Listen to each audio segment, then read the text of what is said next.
যুদ্ধবিরতি ভেঙে ইরানে হামলা চালিয়েছে যুক্তরাষ্ট্র। বন্দর আব্বাস, খেশম, লারাক দ্বীপের মতো গুরুত্বপূর্ণ জায়গা ছাড়াও টার্গেট করা হয়েছে দক্ষিণাঞ্চলের বেশ কয়েকটি এলাকা। অন্তত 4 জনের প্রাণ গেছে। ওয়াশিংটনের দাবি, আত্মরক্ষার্থে ক্ষেপণাস্ত্র ঘাঁটি ও মাইন পোতার নৌযানে হামলা চালানো হয়েছে।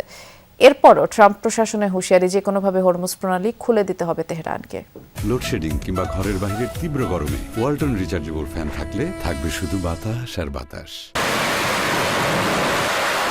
সোমবার স্থানীয় সময় রাতে যুক্তরাষ্ট্রের আচমকা হামলায় প্রকম্পিত হয় দক্ষিণ ইরানের বিভিন্ন অঞ্চল। টার্গেট করা হয় পারস্য উপসাগরীয় লারাক ও কেশম দ্বীপ। বন্দর আব্বাসও পাওয়া যায় বিস্ফোরণের খবর।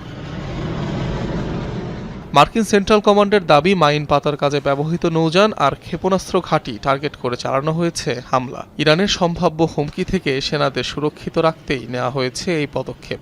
হামলার বিষয়ে আনুষ্ঠানিক কোনো প্রতিক্রিয়া জানায়নি তেহরান।